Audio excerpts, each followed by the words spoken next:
Hey everybody, Matt Bove joins live with Bills General Manager Brandon Beane, the man who will be in charge of making the pick tonight. If they make a pick, if they make multiple picks, we shall see how it plays out. So as of right now, we're about an hour and a half away. How are things looking? Yeah, I mean, it's a little bit of hurry up and wait, really. It's, you're anticipating, we've been prepared for this moment, and now it's just where we're sitting at 28, you just kind of wait and let things unfold. I know a lot what's going to happen up top, but when you start to get in the middle of the first, things start to get a little more hairy. You guys are professionals. You look into every scenario possible. From at least the outside looking in, it feels like there could be some chaos this year. Do you guys get that sense? Maybe it's a little bit more unpredictable?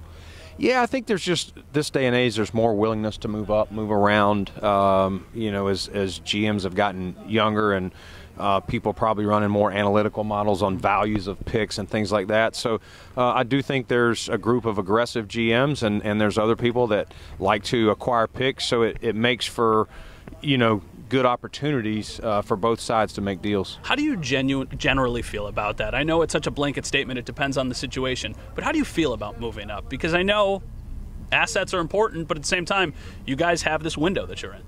Yeah, I mean, I'm not worried about the window. I'm looking at it more from the standpoint of what's left on my board. Let's just talk today, first round. What's left in the first round as we approach?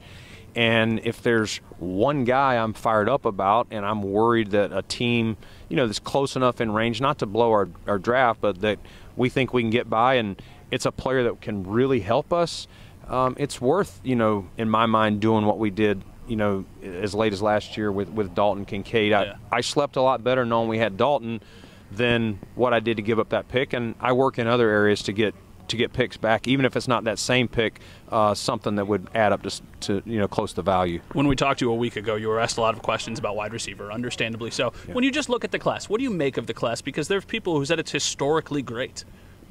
Yeah, I mean, it's too early to truly tell. I think you always have to kind of look back and say this class of whatever, receivers, quarterbacks, in this case receivers.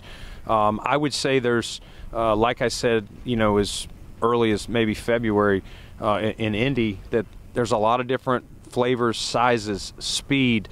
You got some big guys, and some have more speed, some have more separation quicks at the top of the routes. Some catch the ball contested better, some block better. There's just all the different things that you're looking for in a receiver. So every team may rank them different. I'm sure the media has their stack. It's not going to be the same stack on every board, across the league. When I asked you in the owners' meetings, you said defensive line was a priority for you guys, and it's something that you have addressed up to this point. But how do you feel like that position is handled moving forward?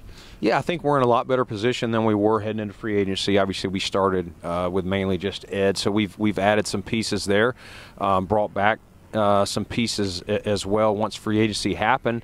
And then so, us, though, we're always looking to beef up O-line, D-line, any chance there gets. So if there's a player on the board that we feel meets the value or is even better than the value, we wouldn't hesitate to take them. Last one for you. What do you need to accomplish this weekend as an organization? Yeah, we just need to get better. We don't need to jump for one player or anything like that. We need to find good football players that can fill roles, fit our DNA, fit what the coaches like to do in those schemes on each side of the ball, and just get better. And again, these are pieces we'll add. After we get done with that, we'll look and see where our roster's at and what we need to do between now and St. John Fisher. That is Brandon Beane. Thank you for the time. Very generous with it. We will talk to him again coming up on Leading the Charge at 7:30. But for now, for Brandon Beane, I'm Matt Bove. We'll send it back inside to you.